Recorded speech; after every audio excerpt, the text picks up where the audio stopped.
28.1 परिचय। पारंपरिक हिंदू समाज को अक्सर उसकी अनूठी विशेषता, जिसे जाति व्यवस्था के नाम से जाना जाता है, के लिए पहचाना जाता है। यह व्यवस्था, जिसे जाति भी कहा जाता है, हिंदू समाज की चर्चाओं में प्रमुख स्थान रखती है। जाति व्यवस्था की उत्पत्ति एक ऐसा विषय है जिसने कई अटकलों को जन्म दिया है। एक प्राचीन संस्था होने के बावजूद इसकी उत्पत्ति पर कोई एकमत नहीं है। जाति संरचना की जटिलता ने कई शोध प्रयासों के बावजूद इसकी शुरुआत के लिए एक निर्णायक स्पष्टीकरण प्रदान करना सामाजिक वैज्ञानिकों के लिए चुनौतीपूर्ण बना दिया है। इस खंड का उद्देश्य जाति व्यवस्था की उत्पत्ति के संबंध में विभिन्न सिद्धांतों का पता लगाना, विभिन्न विद्वानों की परिभाषाओं की जांच करना और यह पता लगाना है कि जाति व्यवस्था समय के साथ कैसे कायम रही, इसकी स्थिरता के लिए जिम्मेदार ताकतों की खोज करना। 28.2 जाति की परिभाषा। जाति शब्द की जड़ें लैटिन शब्द कास्टस में मिलती हैं, जिसका अर्थ है शुद्ध। पुर्तगाली शब्द कास्टा का अनुवाद नस्ल, वंश या शुद्ध स्टॉक है। हालांकि भारतीय संदर्भ में जाति शब्द का प्रयोग 17वीं शताब्दी तक सामने नहीं आया था। भारत में इस शब्द के प्रचलित उपयोग ने अन्य संदर्भों में इसके उपयोग को प्रभावित किया है। प्रारंभ में यह शब्द यूरोप में वंशानुगत वर्गों के लिए शिथिल रूप से लागू किया गया था, जो सामाजिक भेद को बनाए रखते हुए भारतीय जाति से मिलते जुलते थे। पुर्तगालियों ने इस शब्द का प्रयोग भारतीय संस्था का वर्णन करने के लिए किया था। उनका मानना था कि इसे रक्त की शुद्धता बनाए रखने के लिए डिजाइन किया गया था। जाति शब्द दोहरे उद्देश्य को पूरा करता है। यह मोटे तौर पर भारत के लिए विशिष्ट सामाजिक स्तरीकरण की संपूर्ण प्रणाली का वर्णन करता है। इसके साथ ही इसका उपयोग इस प्रणाली के 4 अलग-अलग पहलुओं अर्थात वर्ण, जाति और गोत्र को दर्शाने के लिए किया जाता है। अंग्रेजी शब्द कास्ट ने भ्रम पैदा कर दिया है, क्योंकि एक प्रमुख व्यक्ति मनु ने कहा था कि केवल 4 वर्ण हैं, ब्राह्मण, क्षत्रिय, वैश्य और शूद्र, कोई 5वां वर्ण नहीं है। हालांकि उन्होंने 50 से अधिक जातियों को स्वीकार किया। मनु के अनुसार वर्ण उन 4 प्रभागों का प्रतिनिधित्व करता है जिनमें जातियों को वर्गीकृत किया गया है।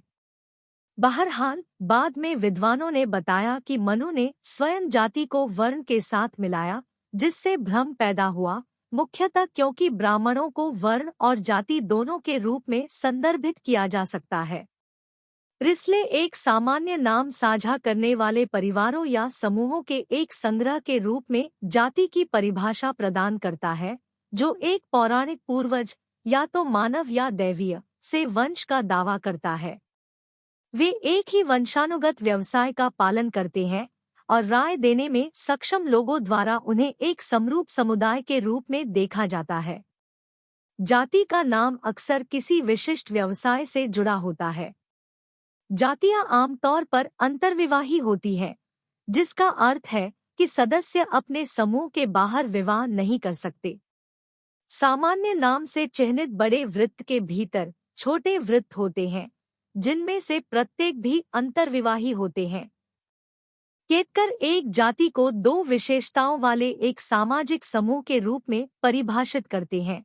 एक, सदस्यता समूह के भीतर पैदा हुए लोगों तक ही सीमित है, और 2, सामाजिक कानून सदस्यों को समूह के बाहर शादी करने से रोकता है।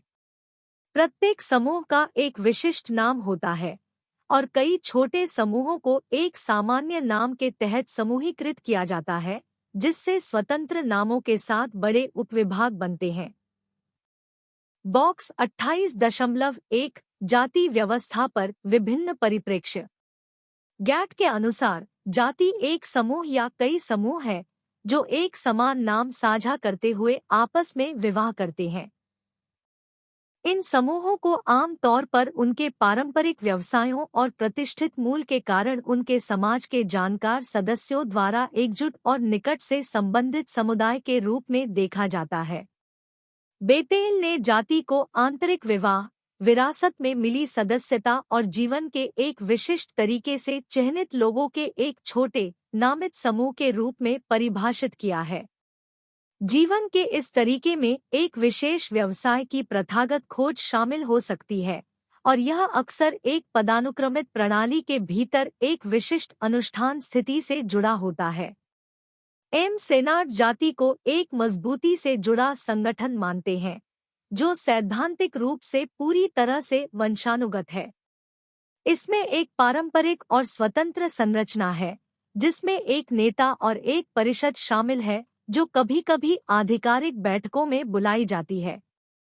सदस्य विशिष्ट त्योहारों के दौरान एक साथ आते हैं और सामान्य व्यवसाय साझा करते हैं, विशेष रूप से विवाह, भोजन और औपचारिक प्रथाओं से संबंधित। जाति विभिन्न प्रकार के अधिकार क्षेत्र के माध्यम से अपने सदस्यों पर शासन करती है, विशिष्ट दंडों और, सबसे महत्वपूर्ण रूप से, समूह से स्थायी बहिष्कार के माध्यम से अपने अधिकार का एहसास कराती है। नेस्फील्ड एक जाति को एक सामुदायिक वर्ग के रूप में वर्णित करता है, जो अन्य वर्गों के साथ किसी भी संबंध से इनकार करता है। किसी जाति के सदस्य केवल अपने ही समुदाय के व्यक्तियों के साथ विवाह कर सकते हैं, खा पी सकते हैं। मजूमदार और मदन की परिभाषा में कहा गया है कि यदि कोई समूह भौतिक निकटता के कारण नहीं बल्कि साझा हितों और काम करने के तरीकों के कारण बनता है, जिससे सामाजिक स्तरीकरण का उदय होता है, तो इसे एक स्थिति समूह कहा जा सकता है। यदि यह समूह कुछ शर्तों को पूरा करने वाले किसी व्यक्ति को प्रवेश की अनुमति देता है, जैसे डिग्री प्राप्त करना या शुल्क का भुगतान करना, तो इसे कक्षा कहा जाता है। हालांकि यदि प्रवेश उन अंतर्निहित गुणों वाले लोगों तक ही सीमित है जिन्हें हासिल नहीं किया जा सकता है, तो इसे जाति कहा जाता है।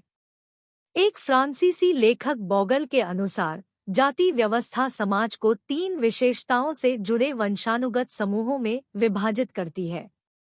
विवाह और संपर्क में अलगाव, प्रत्यक्ष और अप्रत्यक्ष दोनों, भोजन, श्रम का विभाजन, जहां प्रत्येक समूह का एक विशिष्ट पेशा होता है जिससे सदस्य केवल कुछ सीमाओं के भीतर ही हट सकते हैं। पदानुक्रम, जो समूहों को एक दूसरे से अपेक्षाकृत श्रेष्ठ या निम्न के रूप में रैंक करता है।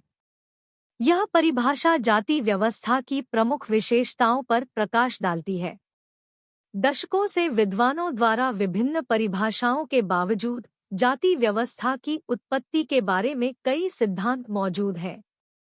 28.3 जाति व्यवस्था की उत्पत्ति के सिद्धांत। भारत में जाति व्यवस्था एक सामाजिक संस्था है जो हिंदू धर्म से गहराई से जुड़ी हुई है, जैसा कि ऊपर दी गई परिभाषाओं में बताया गया है। किसी जाति से संबंधित होना कोई विकल्प नहीं बल्कि किसी के जन्म का अनिवार्य पहलू है। किसी व्यक्ति के लिए अपनी जाति बदलना लगभग असंभव है। प्रत्येक जाति की अपनी अनूठी सांस्कृतिक परंपराएं होती हैं, जिन्हें वह संरक्षित करने का प्रयास करती है। किसी जाति द्वारा अपनाए जाने वाले रीतिरिवाज अन्य जातियों से भिन्न हो सकते हैं, कभी-कभी उनके साथ बिल्कुल विपरीत भी हो सकते हैं। जाति व्यवस्था अपने सदस्यों के लिए जीवन के विभिन्न पहलुओं, जैसे भोजन, विवाह, तलाक, जन्म, दीक्षा और मृत्यु में पालन करने के लिए विशिष्ट नियम स्थापित करती है। ये नियम प्रत्येक जाति के सदस्य की पहचान के अभिन्न अंग हैं। जाति आधारित मानदंड और नियम समकालीन समय में भी सामाजिक, धार्मिक और आर्थिक गतिविधियों को प्रभावित कर रहे हैं। विचाराधीन सामाजिक व्यवस्था समाज को कई छोटे, वंशानुगत समूहों में विभाजित करती है। ये समूह प्रत्येक अपने स्वयं के रीतिरिवाजों और प्रथाओं के साथ एक पदानुक्रम बनाते हैं। प्रत्येक जाति समूह विशिष्ट पारंपरिक व्यवसायों से जुड़ा हुआ है और उनके बीच श्रम का विस्तृत विभाजन है। पारंपरिक हिंदू समाज का आधार बनने वाली यह जाति व्यवस्था प्राचीन मानी जाती है। 1 शताब्दी से अधिक के व्यापक शोध के बावजूद हमारे पास अभी भी इस बात की कोई निश्चित व्याख्या नहीं है कि भारत में यह अनूठी प्रणाली कैसे और क्यों विकसित हुई। D.N. मजूमदार के अनुसार जाति व्यवस्था की उत्पत्ति के बारे में कई सिद्धांत हैं। इस विषय पर जितने लेखक हैं उतने ही सिद्धांत हैं।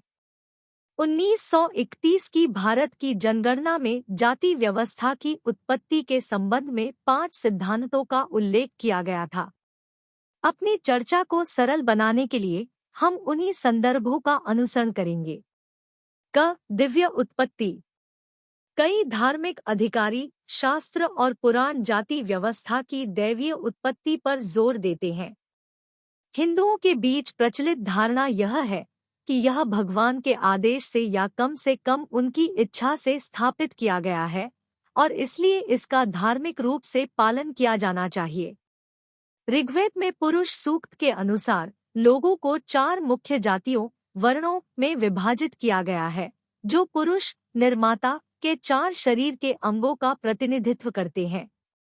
ब्राह्मण उसके मुख का प्रतिनिधित्व करता है, राजन्य क्षत्रिय उसकी भुजाओं का, वैश्य उसकी जांघ का और शूद्र उसके पैरों से उत्पन्न हुआ है। इस परिप्रेक्ष्य को विभिन्न धर्मशास्त्रों, स्मृतियों और पुराणों में दोहराया गया है। मनु, जिन्हें एक आधिकारिक व्यक्ति माना जाता है, इस दृष्टिकोण का समर्थन करते हुए कहते हैं कि 4 वर्णों, उनके वंशजों और पवित्र संस्कारों का पालन न करने के कारण पतन की एक श्रृंखला के माध्यम से विभिन्न जातियों का उदय हुआ।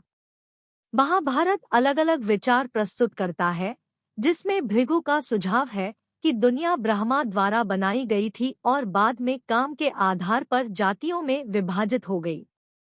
हालांकि महाभारत में भगवान कृष्ण द्वारा अपने मुंह से ब्राह्मण, अपनी भुजाओं से क्षत्रिय, अपनी जांघों से वैश्य और अपने पैरों से शूद्रों को उत्पन्न करने का भी उल्लेख है।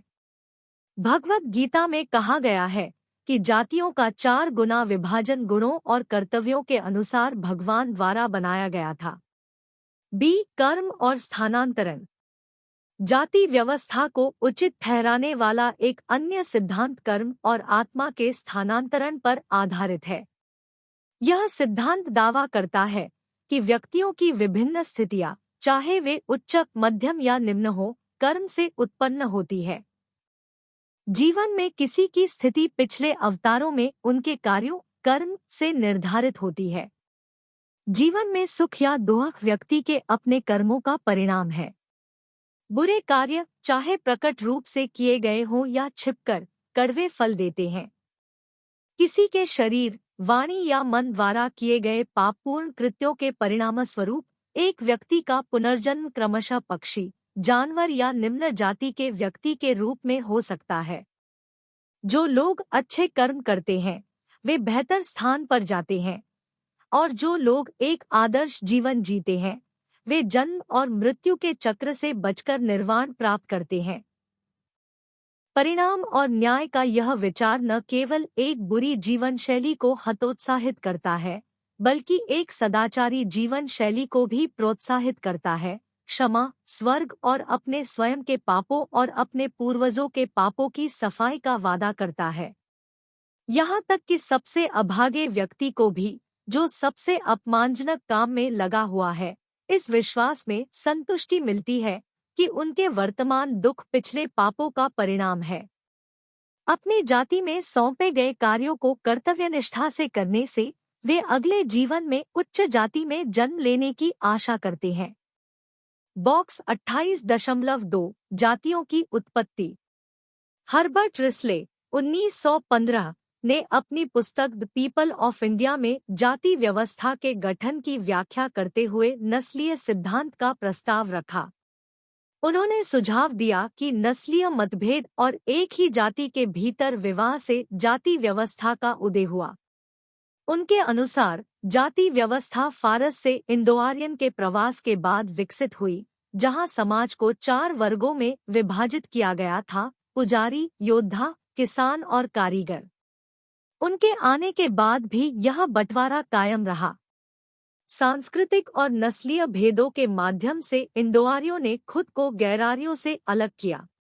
अपनी श्रेष्ठ स्थिति को बनाए रखने के लिए उन्होंने अंतर्विवाह का अभ्यास किया और अपनी जाति के बाहर विवाह पर प्रतिबंध लगा दिया। रिस्ले 1915 ने 6 प्रक्रियाओं की रूपरेखा प्रस्तुत की जिनके माध्यम से जातियों की उत्पत्ति हुई होगी।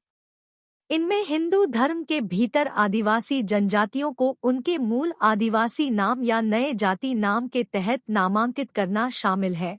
जाति विकास में प्राथमिक कारक के रूप में व्यवसाय, मूल व्यवसाय में परिवर्तन के कारण जाति उपविभाजन और अंततः नई जातियों का निर्माण हुआ। स्थापित औपचारिक प्रथाओं की उपेक्षा के कारण नई जातियों का विकास, कुछ समूहों की परंपराओं को कठोरता से संरक्षित करने की प्रवृत्ति और सांप्रदायिक समूहों का गठन जो धार्मिक संप्रदायों के रूप में शुरू हुआ। क्रोएबर्ग 1930 नस्लीय कारक का समर्थन करते हैं, लेकिन जातियों के निर्माण में धार्मिक, सांस्कृतिक और व्यावसायिक कारकों के महत्व को भी स्वीकार करते हैं। घुरिये 1932 ने जाति व्यवस्था को ब्राह्मणवादी व्यवस्था के रूप में वर्णित किया, जिसमें कहा गया कि विजित गैरार्यन जाति शूद्र बन जाती है, जिसे आर्यों की धार्मिक और सामाजिक गतिविधियों से बाहर रखा जाता है।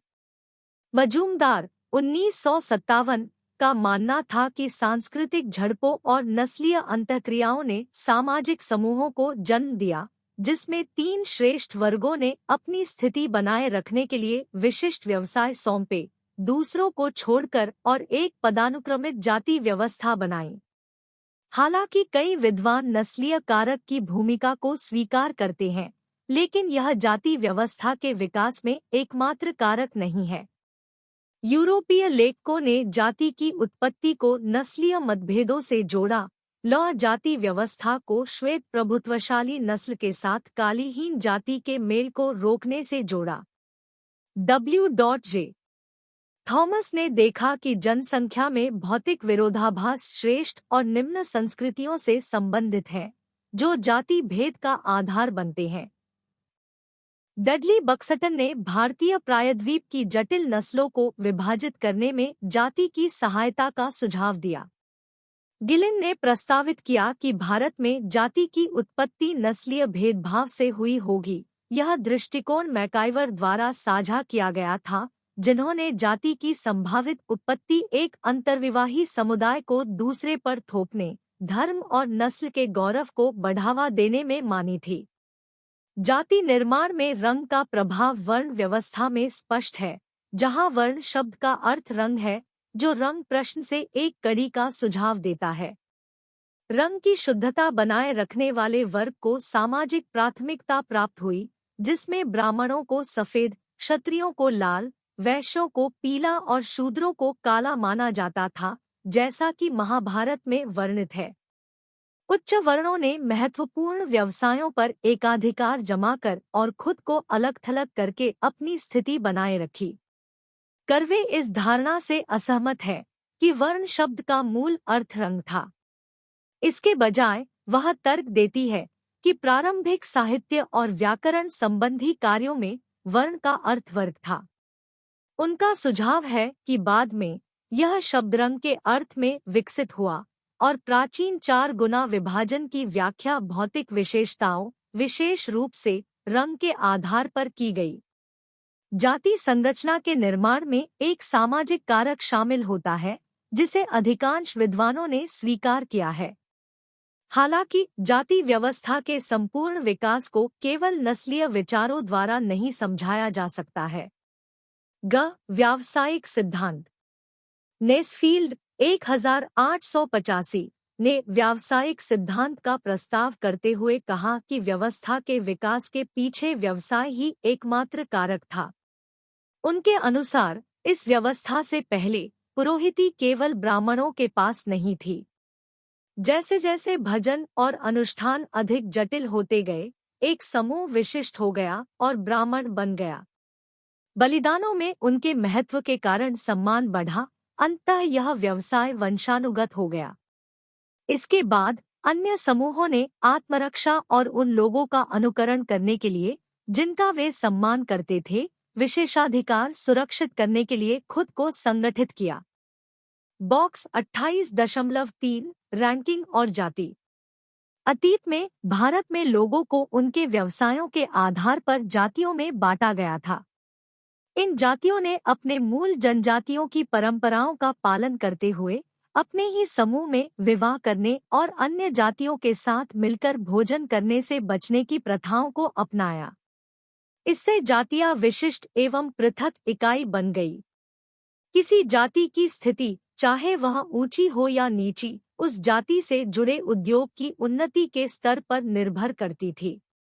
भारतीय जातियों के पदानुक्रम और गठन को समझने में मानव उद्योगों का इतिहास एक महत्वपूर्ण कारक था। उदाहरण के लिए शिकार, मछली पकड़ने और टोकरी बनाने जैसे बुनियादी व्यवसायों में लगी जातियों को सबसे निचले स्तर पर देखा जाता था। दूसरी ओर धातु श्रमिक, कृषिविद और विद्वान उच्च पदों पर आसीन थे। सर्वोच्च जाति पुजारियों और शिक्षकों के लिए आरक्षित थी। स्लेटर ने अपनी पुस्तक Dravidian elements in Indian culture में बताया है कि उत्तरी क्षेत्रों की तुलना में दक्षिणी भारत में जाति व्यवस्था अधिक मजबूत है। उनका सुझाव है कि जाति व्यवस्था आर्य आक्रमण से पहले भारत में उत्पन्न हुई थी, क्योंकि व्यवसाय वंशानुगत हो गए थे और शिल्प समाज के भीतर विवाह की व्यवस्था की गई थी। यह प्रारंभिक यौन परिपक्वता और विशिष्ट व्यावसायिक समूहों और समारोहों के माध्यम से व्यापार रहस्यों को संरक्षित करने की आवश्यकता से प्रभावित था। आर्य आक्रमण ने रंग में अंतर को जोड़कर और जातियों के बीच एक सामाजिक पदानुक्रम स्थापित करके जाति व्यवस्था को मजबूत किया। डेंजिल इबेटसन ने जाति को आदिवासी मूल, कार्यात्मक संघों और लेविटिकल धर्म के संयोजन से उभरने वाला बताया है। वह एक समुदाय की नियति को आकार देने में जनजाति की भूमिका पर जोर देता है, जब वह एक जंगली और साहसिक जीवन शैली से आर्थिक अस्तित्व के लिए एक विशिष्ट व्यवसाय अपनाने के लिए संक्रमण करता है। यह चरण, जिसे गिल्ड चरण के रूप में जाना जाता है, आर्थिक प्रगति के दौरान सभी लोगों के इतिहास में एक सामान्य घटना है। व्यावसायिक समूहों द्वारा गठित गिल्डों ने कौशल की पहचान और विभिन्न गिल्डों के महत्व को बढ़ावा दिया।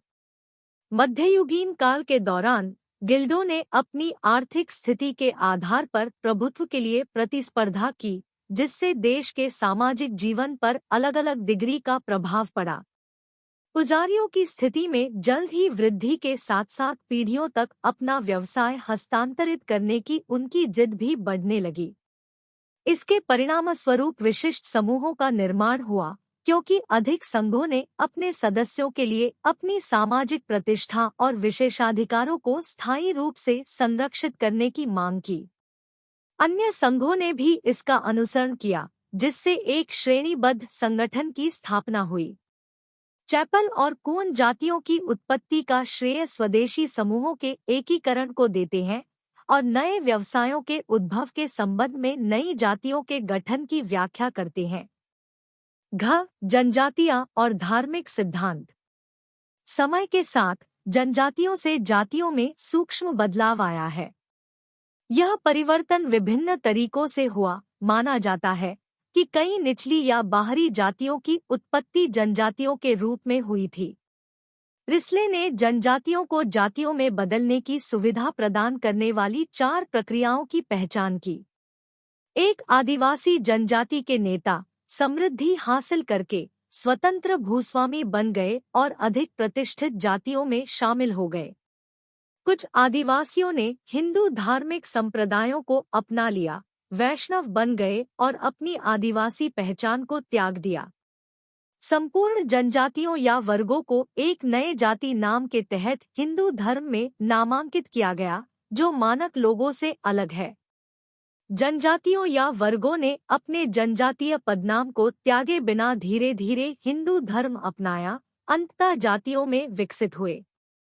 उदाहरण के लिए पश्चिमी बंगाल में भूमिज जनजाति, जो एक द्रविड़ जाति है, ने अपनी मूल भाषा खो दी, हिंदू देवताओं को अपना लिया और ब्राह्मणों को पारिवारिक पुजारी के रूप में अपना लिया। उन्होंने बहिर्विवाही उपविभाजनों को बरकरार रखा, लेकिन कुलदेवताओं को त्यागना शुरू कर दिया, संभवतः एक जाति में परिवर्तित हो गए। मजूमदार 5वीं प्रक्रिया जोड़ते हैं। जहां एक आदिवासी या अर्धादिवासी जनजाति का व्यक्ति एक विशिष्ट जाति का उपनाम और गोत्र अपनाता है, उस जाति में नामांकन करता है और उसके सदस्यों के साथ अंतर्जातीय विवाह करता है। धन और प्रभाव वांछित जाति के सदस्यों को आकर्षित करते हैं, अंततः एक स्थायी पद हासिल करते हैं। हिंदू जातियों के साथ सांस्कृतिक संपर्क जनजातियों को हिंदू मान्यताओं, रीति रिवाजों को अपनाने और हिंदू त्योहारों और मंदिर कार्यक्रमों में भाग लेने के लिए प्रेरित करता है। आदिवासियों से उच्च वर्ग के हिंदुओं तक क्रमिक विकास भारत में सामाजिक विकास का एक महत्वपूर्ण पहलू है, जिसे सरकारी कार्यालयों द्वारा नोट किया गया और टिप्पणी की गई। भुइयां इस बात का स्पष्ट उदाहरण प्रदान करते हैं कि कैसे एक समुदाय के भीतर मतभेद और भेदभाव समय के साथ धीरे धीरे उभरे, क्योंकि व्यक्तियों ने अपने प्रारंभिक संघों से खुद को दूर कर लिया और दैवीय और सामाजिक दोनों संदर्भों में नए महत्व का दावा किया। मुंडाओं के सामाजिक संगठन और गोत्र और वर्ण के हिंदू संगठन के बीच एक समान समानता देखी जा सकती है।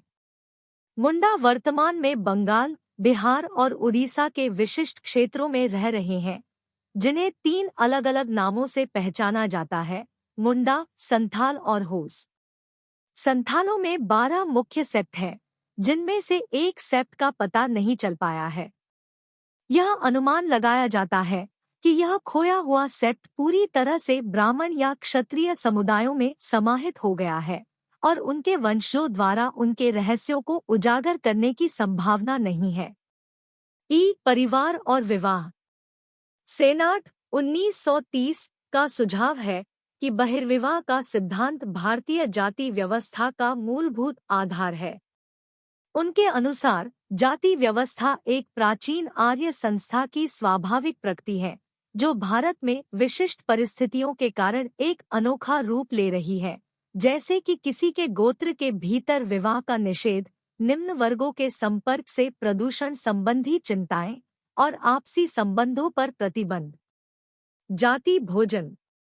सेनाट का मानना है कि जाति व्यवस्था की उत्पत्ति भारतीरानी काल के दौरान वर्ण विभाजन के रूप में हुई, जो ऋग्वैदिक भारत में समाज के 4 गुना विभाजन से प्रभावित थी।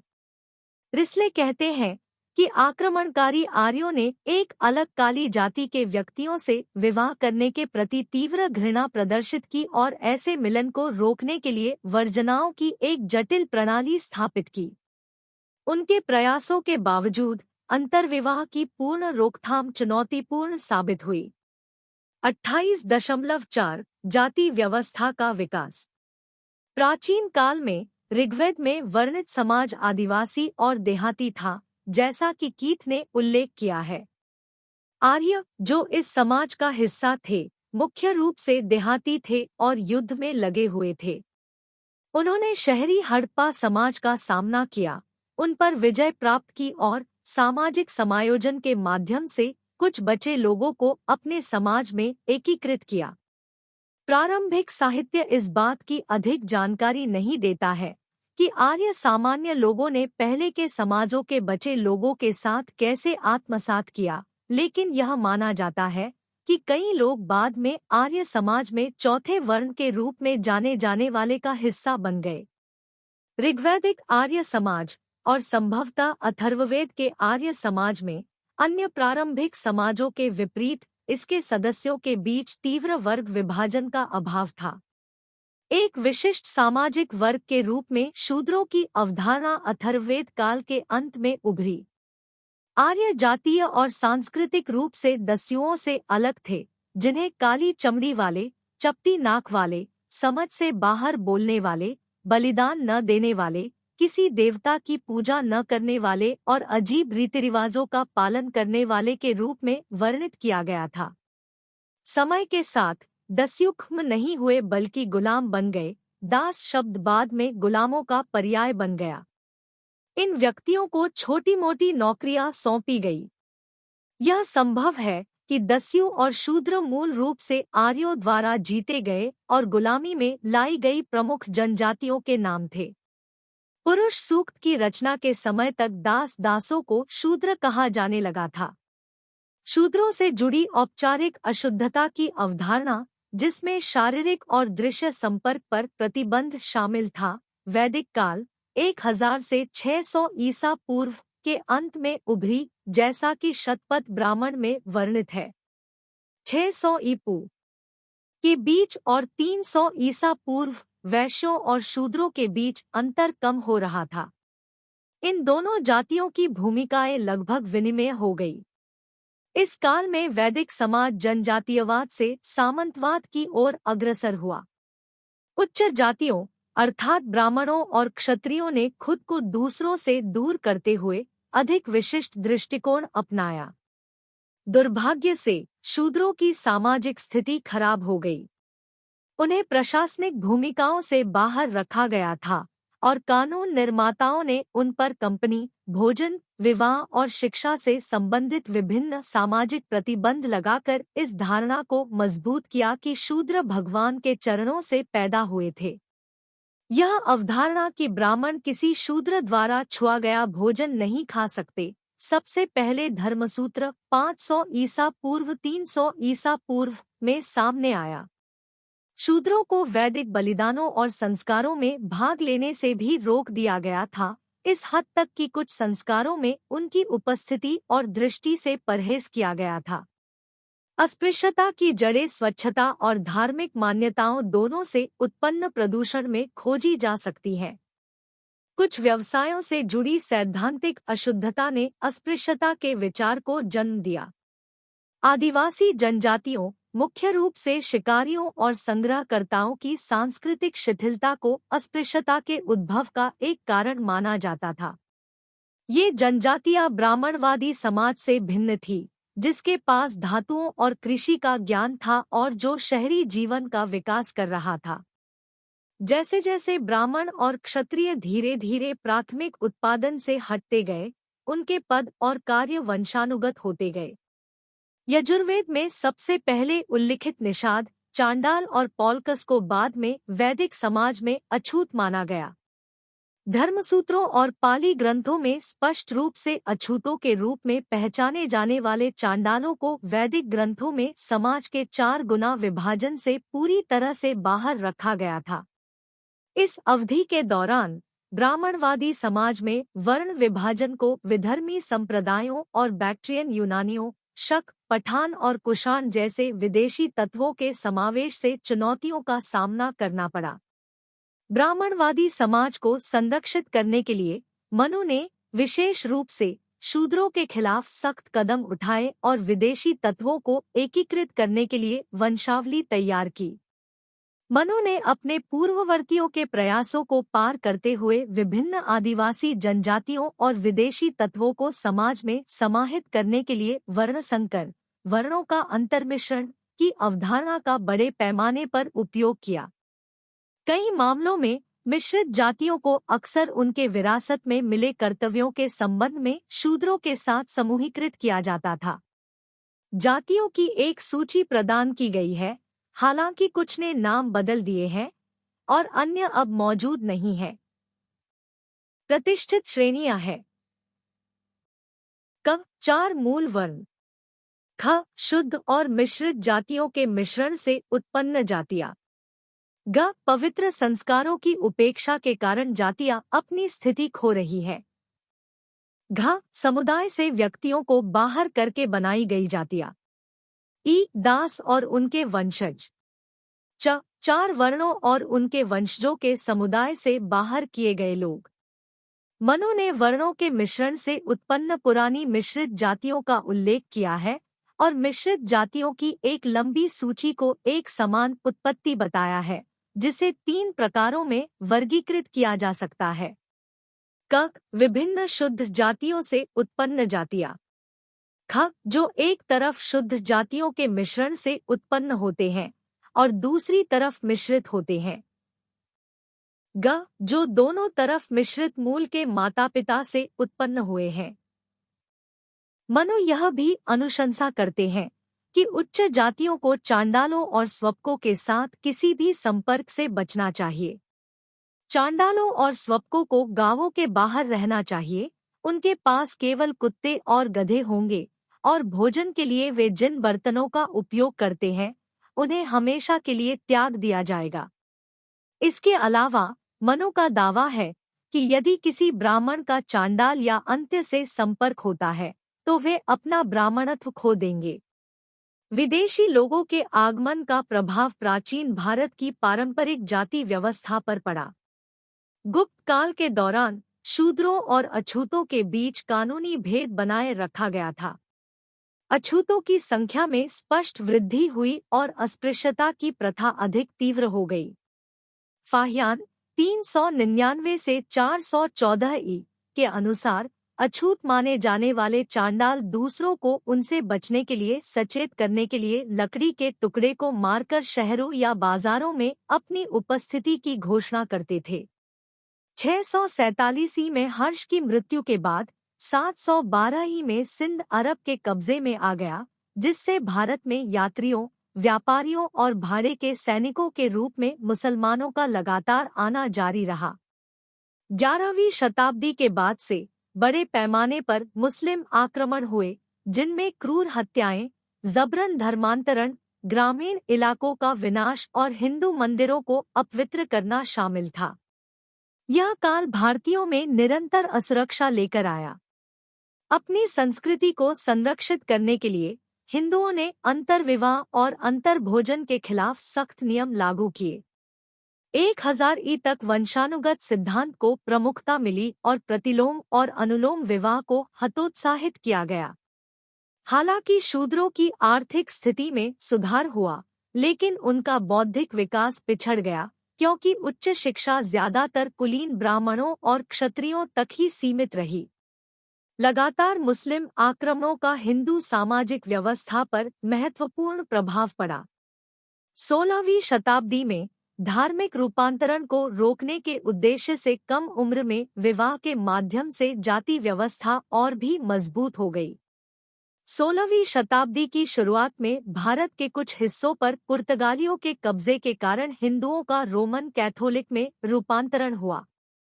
हालांकि मध्ययुगीन भारत के दौरान शंकराचार्य 788 से 820 ई जैसे व्यक्तियों द्वारा हिंदू धर्म के पुनरुत्थान ने मुस्लिम और ईसाई धर्मांतरितों को हिंदू धर्म में पुनः धर्मांतरित करने की अनुमति दी।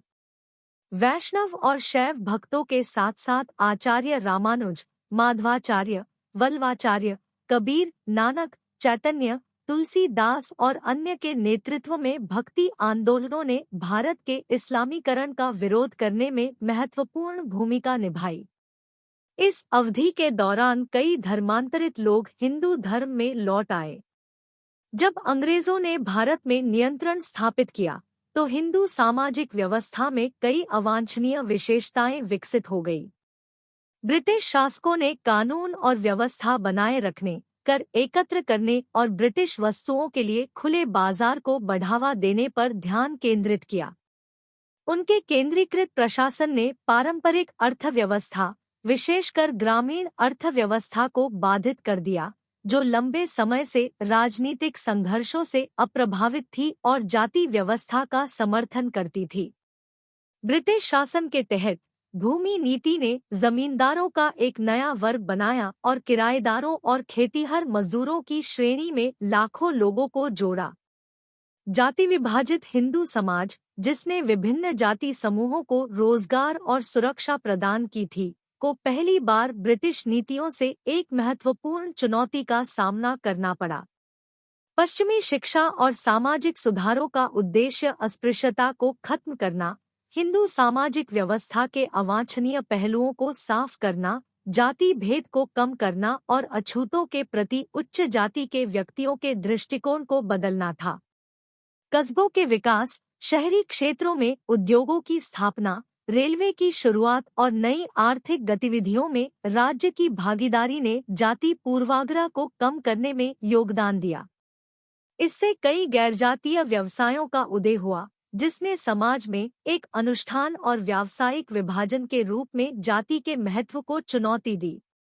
दीवानी और फौजदारी अदालतों की स्थापना ने जाति व्यवस्था और जाति पंचायतों के अधिकार को कम कर दिया, यहाँ तक कि विशिष्ट जातियों के सदस्यों के बीच भी। हालांकि साथ ही ब्रिटिश नीति का उद्देश्य भारतीय आबादी के विभिन्न वर्गों के बीच एकता को बढ़ावा देना नहीं था, बल्कि उन्हें विभाजित करना और उपविभाजित करना था। यह दृष्टिकोण धर्म, क्षेत्र, भाषा और जाति जैसे विभिन्न कारकों में स्पष्ट था।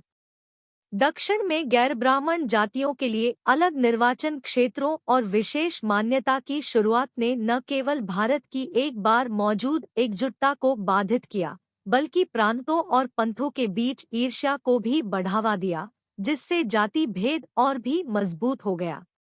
इस प्रकार समायोजन और एकीकरण की चल रही प्रक्रिया ने इस तरह से काम किया कि सदियों से जाति व्यवस्था तेजी से कठोर होती गई। वही ताकतें जो जाति व्यवस्था की उत्पत्ति का कारण बनी, वही इसके निरंतर अस्तित्व में सहायक थी। 28.5 जाति एक पृथक घटना नहीं। कुछ पहलुओं में जाति से मिलती-जुलती समान सामाजिक संस्थाएं दुनिया के अन्य हिस्सों में असामान्य नहीं है, जबकि जाति व्यवस्था ने भारत में अधिक स्पष्ट अस्तित्व पाया है। होकार्ट का तर्क है कि यह एक अलग घटना नहीं है। तुलनीय प्रणालियां अभी भी पोलिनेशिया और मेलानेशिया में मौजूद हैं, और ऐसी प्रणालियों के निशान प्राचीन ग्रीस, रोम और आधुनिक मिस्र में पहचाने जा सकते हैं। हटन, सीलोन, फिजी, मिस्र, सोमालिया, रवांडा, उरुंडी और बर्मा में जाति जैसी संस्थाओं की पहचान करते हैं। घुरिये भी भारत के बाहर मिस्र, पश्चिमी एशिया, चीन, जापान, अमेरिका, रोम और जनजातीय यूरोप सहित जाति के तत्वों का पता लगाते हैं। प्राचीन फारस में अथर्व, पुजारी, आथेस्थस, योद्धा, वस्त्रीय पशुहंस, किसान और ह्यूइटिस संरक्षक थे। महत्वपूर्ण अंतर चौथे वर्ग में था, जो भारत में दास या शूद्र वर्ग की तुलना में फारस में कारीगर वर्ग था। पश्चिमी रोमन साम्राज्य में थियोडोसियन कोड द्वारा स्थापित विरासत में मिले व्यवसायों वाले समूह थे। ये समूह संभवतः समाज में सामाजिक अलगाव के कारण बने हैं। 17वीं सदी के स्वीडन में अपने सामाजिक वर्ग से बाहर विवाह करने पर दंड दिया जाता था। जर्मन कानून के अनुसार यदि उच्च वर्ग का कोई पुरुष किसी महिला से विवाह करता है, तो उसे अपने बच्चों के साथ साथ उसका पद या पूर्ण अधिकार विरासत में नहीं मिलेगा। ऊंची जाति के मुसलमान जैसे शेख, सैयद और पठान अपने वंश को लेकर सतर्क रहते हैं, और अंसारी और जुलाहा जैसे निचली जाति के मुसलमानों से शादी करने से बचते हैं। निष्कर्ष: हमने सीखा है कि जाति की उत्पत्ति के बारे में मुख्य सिद्धांत हिंदू मिथकों और किंवदंतियों में निहित है। धार्मिक ग्रंथ भारत में जाति व्यवस्था को दैवीय उत्पत्ति का श्रेय देते हैं, सुझाव देते हैं कि उच्च जाति में जन्म लेना पिछले जीवन में अच्छे कर्मों का प्रतिफल है। कई ऊंची जाति के लोग अपनी कथित श्रेष्ठता बनाए रखने के लिए अपनी ही जाति में विवाह करना पसंद करते हैं।